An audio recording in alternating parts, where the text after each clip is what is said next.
If you've been painting for years and maybe you feel a little bit lost in your art, you are chasing someone else's style, then this video is for you. Because the truth is that your art is not about what you're painting. Your art is about who you are when you're painting. So stick with me because I will be giving you the 8 tips that have changed my life as an artist, and I guarantee you that it will change your life too. Welcome back to the studio. I'm Danny, and I'm an artist who paints with natural earth pigments, and I explore the sacredness of the heroine's journey through my art and through my work.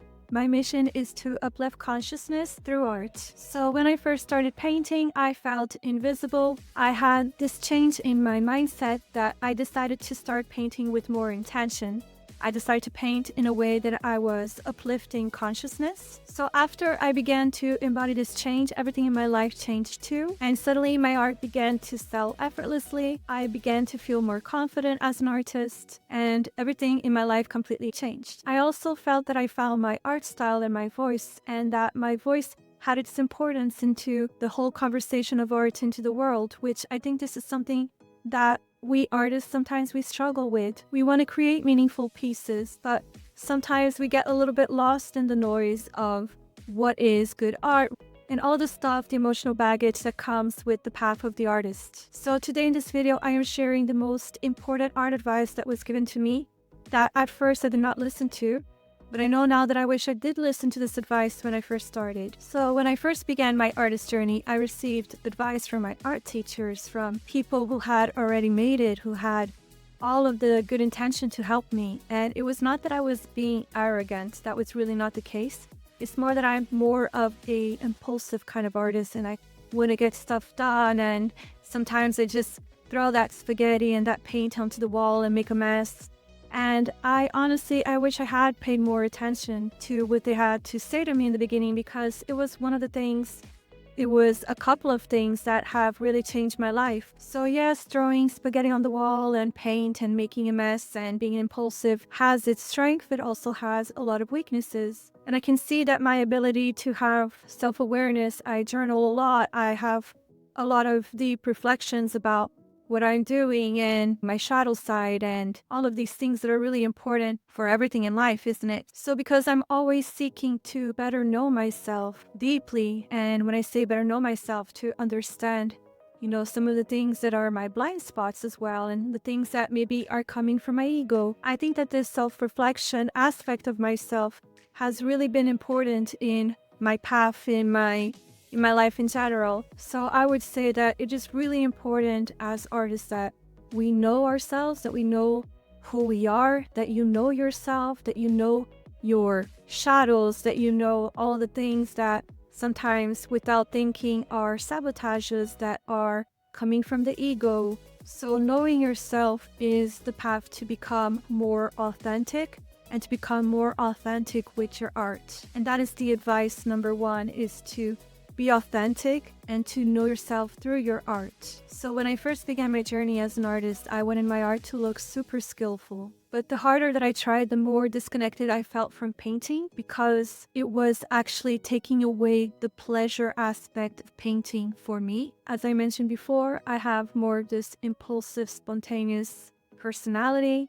And so being that artist that was constantly working on detail work and just trying to make this whole painting with all these different elements and highly skillful was not lighting me up while I was working.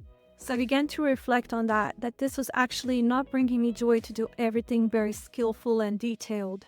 And don't get me wrong, I really love to be skillful when I'm doing portraits or when I'm doing the women that I'm painting, the women that I'm drawing, but that is about it. So I had to bring this spontaneous, impulsive energy into my paintings, because that's what I truly am and that's what I truly like to do. And that completely changed everything for me. So I discovered that I had a thing for abstract art. I love abstract art and I love doing abstract art, but I also love to have that element which is not abstract. I'm obsessed with frescoes. I love to see frescoes in walls when I'm traveling here around Europe, where you see all of these beautiful frescoes in timeless places and in beautiful walls. And this is something that I started recognizing within myself, that I had this aesthetic and this love for frescoes and for abstract art. And the other thing is, I'm very passionate about oracle cards.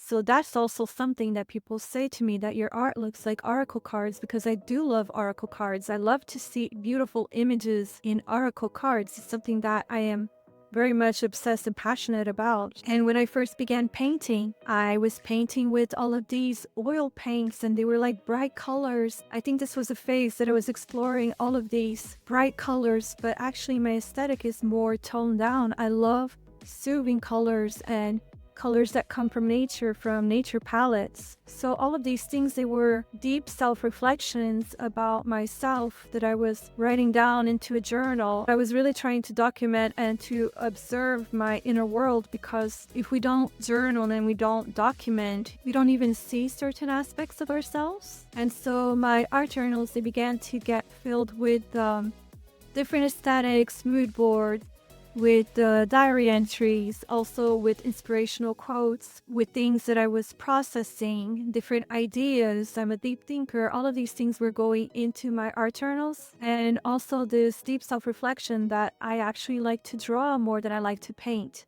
So now I have this technique where I make my drawings look very painterly, and then I mix them with my natural earth pigments.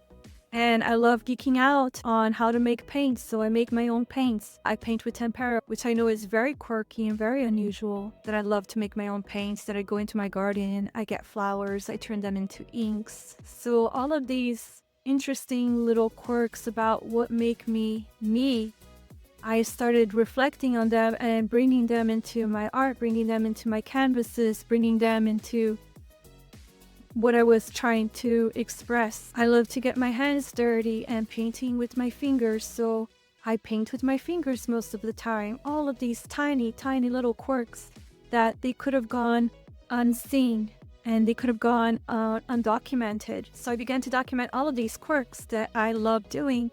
And nowadays, that is exactly what my art style is about. It is exactly everything that I love. My aesthetics, my way of painting, all of that have created this one aesthetic, which I know that make my art very different from the noise out there, which makes it very authentic to me, to who I am, to what I do. And so I'm also obsessed with colored pencils and pastel pencils. I use these incredible natural pastel pencils, and I'm obsessed with pencils and colored pencils. So for me, this brings out my inner child. It reminds me of when I was in school, and instead of listening to my math class, I was just doodling into the margins of my notebook, and I was doing it with pencils. So what I'm trying to say here is that authenticity starts when you stop trying to please everyone else. Like in my case, I have to make oil paintings because oil paints is more sophisticated than painting with earth and all of these things that I mentioned. It's when you actually stop trying to please and begin to feel, what do I like? What pleases me? What makes me happy? What brings me joy? So think of the things that bring you joy. Are you a person who likes to draw or paint more? Do you like strong colors or more muted colors? What makes sense and what brings peace, joy, and happiness to you? So know yourself through knowing your mediums. What are your favorite mediums? Is it colored pencils? Is it acrylic paint? Is it watercolor? What is the kind of medium that brings you joy, that makes you feel really excited to work with? And what is your aesthetic taste? Maybe your aesthetic taste is completely different from most people. Maybe you have this thing for dark academia, or you like cottagecore. Maybe you can bring that into your aesthetic if these are things that you are obsessed with. And pay attention to what are your art quirks, those little art quirks that are just so unique to who you are. This is what's going to make your art a mirror of your soul, your Meraki.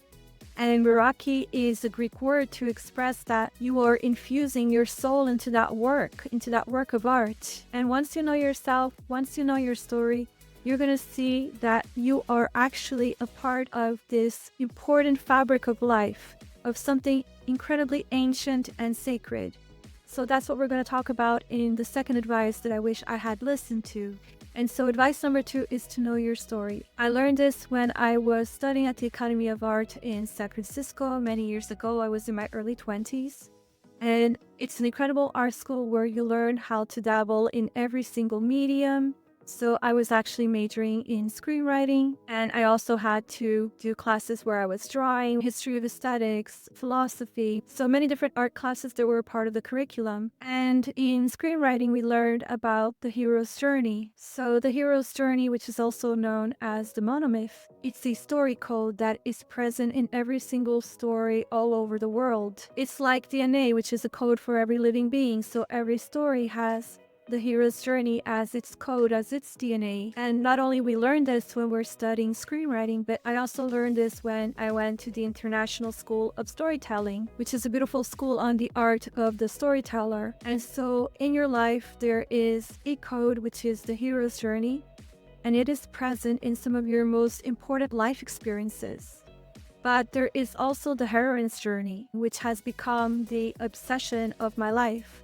So the heroine's journey is actually a code and a story which has been suppressed. It is present in some of the most ancient stories that were documented in the world, such as the descent of the goddess, the descent of Venus. And this is a story code about bringing balance and bringing healing back into the world when the world has lost its way, because the ancients knew that to preserve important wisdom, they had to be recorded and preserved through story, through oral tradition of telling one story to another and keeping that story alive, because we'll never forget a good story. Facts can be forgotten, but we never forget a story. So through learning storytelling and studying at the International School of Storytelling under Roy Galore, I understood why some of our favorite artists in history were myth keepers. They were telling these mythological stories. They were explaining things that subconsciously we understood, even if consciously we did not. And this is the role of the artist, to be able to become the myth keeper, to be able to bring these important symbols and ways that our conscious doesn't understand, but our soul, our subconscious, it doesn't talk through language, it talks through symbols.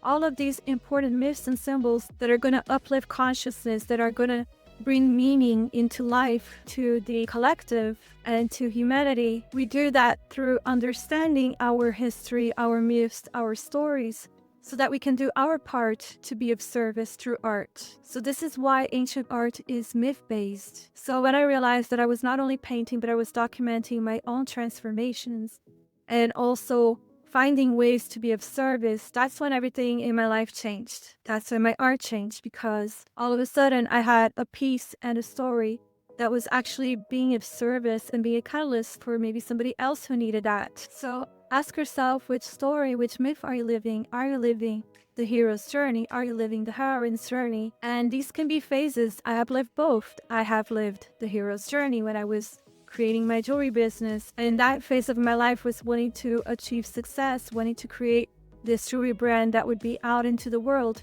But then I also had to experience the heroine's journey, which was when I burned out from all of that, when I wanted to go within and connect to my soul. And that's when I was connecting more to my dreams and doing a lot of dream work. And I'll talk about this another time, but this was my moment, my phase of having my heroine's journey, which is very much about going within, more of a hermit in your cave kind of a journey.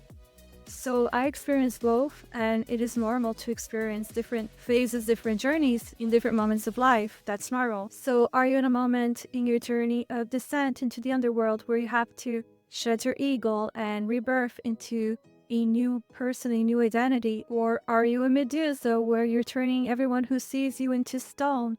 I mean, these are all different stories with different lessons, and haven't we all played all of these roles? As Carl Jung would say, which myth are you living? Which archetype are you embodying? Are you the lover? Are you the explorer? Are you the healer, the mystic? Which archetype are you? When you know your archetype, your art becomes magnetic. It begins to tell a story, and it's a story that people feel. And if this is something that you want to explore further, I actually have a free masterclass in the link below. But once you find your story, then you can actually find your art style. And your art style is nothing else but your voice. So advice number 3 from the top artists, even Picasso used to say this, is steal like an artist. So I used to feel guilty that I would get inspired by other artists almost as if it was my dirty little secret, as if I was copying them. But then I read Steal Like an Artist and had art teachers say to me how important it was to steal like an artist. And then it clicked. And that was such a relief. But the important thing here is to not plagiarize or to copy an artist. It's to actually just gather inspiration from this artist and to turn it into something yours by maybe getting inspiration from other artists or from other different sources of inspiration. So the important lesson from the book Still Like an Artist is that every artist is a remix. You're not copying, you're just decoding your influences so that you can create your own recipe. So what the old masters used to do were studies. They used to copy to a T the work of the artists that they would admire just to be able to master that style, but then they would transform it into something completely different that was theirs. So it is so important to copy the artists that you love. Just create a study and learn what it is about that art that you really love. There might be just one element, might not be the whole, the color palette or texture or whatever. It might just be that one element that you find that you're very much drawn to, but you don't know that until you are copying or you are creating a study for yourself of that artist that you are in love with, that you admire their work. So this way of copying for the old masters is part of their education. That's what they used to do in their art schools. And I do this myself. I used to copy a lot of Monet's work, a lot of Van Gogh's work. And I have no shame to saying that I copied the work of a lot of my favorite photographers. But I take the elements of their photographs that I am obsessed with and I turn them into something completely different, something that is mine. And I share that with them and they actually love to see what I'm creating with their work, how I'm building and remixing their work. For them, they actually find that pretty cool. And they're flattered because I always give them credit when I do work with one of their photographs and transform it into a piece of art that is mine. And that's because I'm obsessed with them. I'm inspired by them. So this is normal. This is nothing to feel guilty or ashamed of. So I'll give myself as an example how this becomes completely different from what they're doing. So I might take one of their models, I might change her position around, and then I am adding an abstract background the way that I paint with my fingers. And I'm adding my own color palettes that are also the natural earth pigments. So you see, all of these things, they completely become something new. It becomes a remix, like when a DJ does a remix of a song and it becomes something else. That's what I am doing. That's what a lot of our favorite artists are doing out there. So once you find your recipe, that's when you push the envelope. So every artist that stands out, they have broken the rules a little bit. When I first began to explore this really quirky way of painting that I do, of mixing my own paints and figuring out how the ancients would make paints and just taking flowers from my garden and turning them into inks. I did have one of my artist friends say, "But you're completely crazy." She even said to me, "But you spent all of this time learning and perfecting oil painting. You're not working with oil painting anymore?" And I was like, well, now I actually make my oil paints. They're not typical oil paints that you would buy in the shop, but I make my own like the old masters used to make, like some of the ancients used to make their own oil paints by mixing earth pigments with different types of oils to create the consistency that I want. So mostly I don't even paint so much with oils anymore. I paint more in temperas, which is yolks with different pigments as a binder. I still use a little bit of oil paints to maybe render, to maybe bring a kind of atmosphere, but it is not the sole way that I paint anymore. And this is actually me pushing the envelope, pushing my envelope and working with this way, these new techniques, these natural pigments in a way that have not been explored before, because there are artists working with natural earth pigments. I follow them. I love them all. They are doing abstract art mainly, but they're not doing the kind of art that I am doing, which is more figurative art. And, you know, with all of these symbols and all of these things that I put into my art, we're completely different. And so me pushing the envelope was what made my art so unique. And I can give another example. My friend Sandra from Sweden, she does fairy tale photography. Her account is called Portraits of Lapland. And so she really pushed the envelope of creating fairy tale photography and made that her thing. So people now, they travel all over the world to take photos with Sandra. She is amazing. And it's just, she pushed that envelope and nobody was doing this kind of fairy tale photography the way that she was doing. And to give example of other famous artists that everybody knows in history, Frida Kahlo, like She was putting out these diary entries. All of her paintings were her, and her expressing the most intimate part of herself in these really bold colors. And we see that with Van Gogh. He was painting in this really thick oil paint. When you go to his museum, you see that all of his paints, they are layers and layers and layers of oil paint that were so textured, so bulky. And this was him pushing the envelope because people were painting before in a very smooth way and not wanting the brush strokes to come through. He was doing the opposite. He was making these big statements with brush strokes and texture and layer over layer, which makes his work so beautiful and so interesting to see in real life. And for the last example, think of Tim Burton. Tim Burton, he has completely pushed the envelope in all of the stories and movies that he makes. There is nobody doing what Tim Burton does. So whatever makes you weird, whatever makes you, push that envelope. If you love fantasy, go full fantasy. If you love neon, go full electric. Go far, push back a little, find your sweet spot, find your magic. And when you push far enough, you become known for something. Become known for one thing. You don't need to paint everything, you just need one signature. So my friend Lily Marfisi, whom I interviewed here in my channel, she only paints animals. When you look into her Instagram account, all you're gonna see are animals, and you see that in her art exhibition. All she paints is animals, and she became known for painting animals. So when people want to buy animal art, they go to Lily. When they want mythology and portraits of women, they come to me. We don't paint everything, we both just paint one thing. So she only paints animals, and I only paint mythological women in the heroine's journey.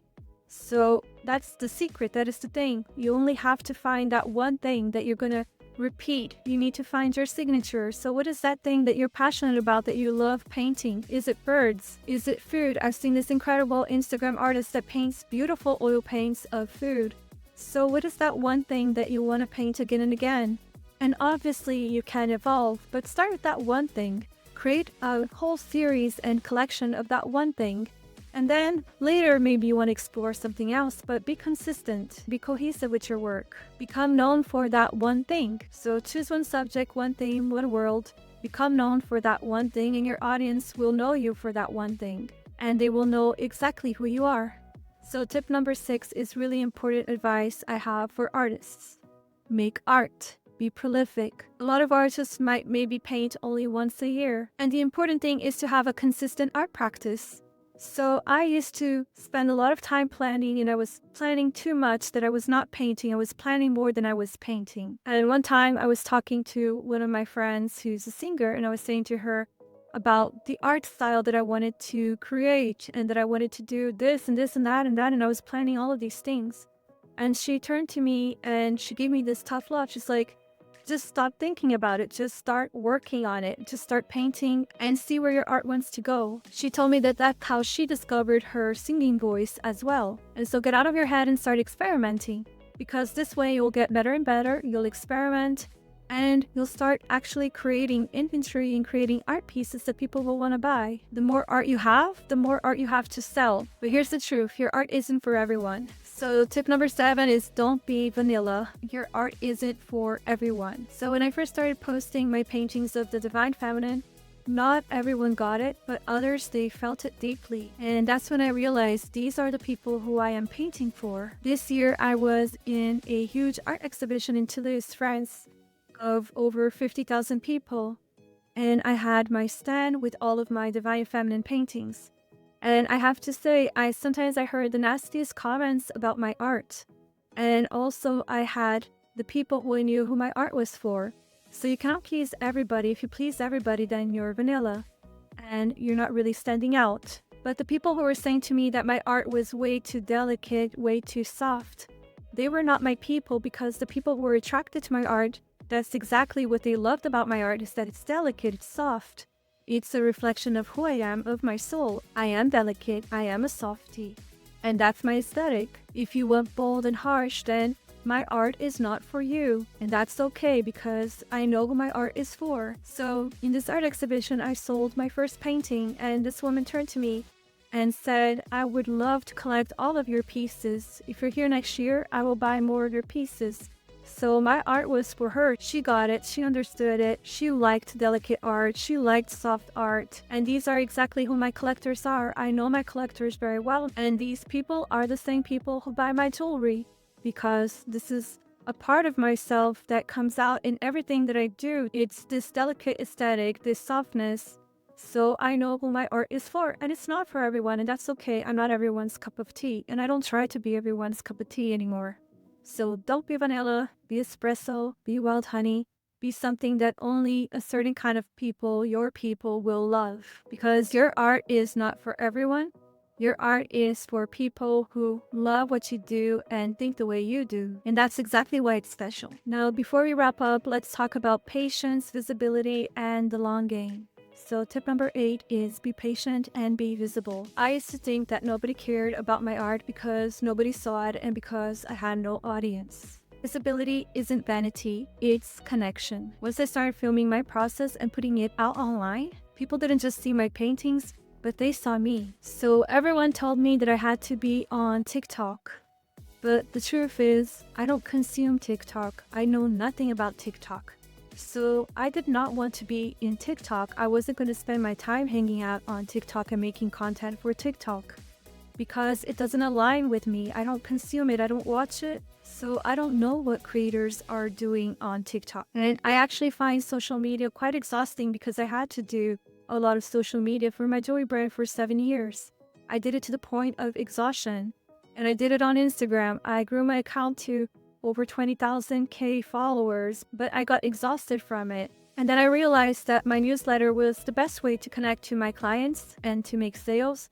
So for my jewelry, I'm in a social media pause, and the way that I'm getting sales is either through all of my shops that I already work with regularly, and also newsletter. For my art, I went all in on YouTube, and then Instagram is my second platform, but it's mostly used as my portfolio. So I post there regularly all of my art, all of the things that I'm working on, things that are inspiring me, and I enjoy using Instagram this way.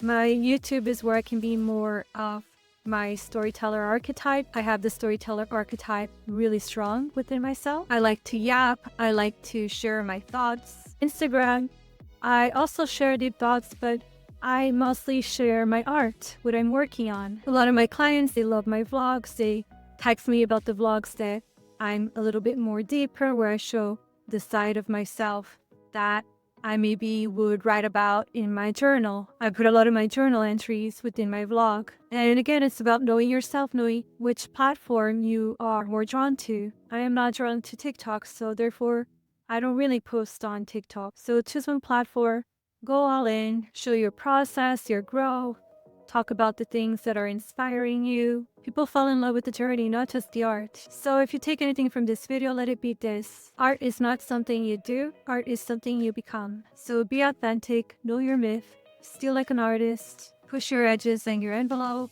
become known for one thing, be prolific, make art, don't be vanilla, and be patient and put yourself out there, be visible. And remember that your art doesn't have to please everyone. Your art has to free you. So if this spoke to you, if this resonated, let me know in the comments which of the tips hits home for you. And if you enjoyed these tips, I would love to ask you to hit like and subscribe. This is a new channel, so this actually helps me a lot. And if you would like to explore more the aspect of storytelling, I have a free masterclass which is called Unblock Your Creativity, which is all about storytelling and being a myth keeper. And I know that it has helped a lot of people to unblock their creativity. It is linked below. And so speak to you soon. Ciao.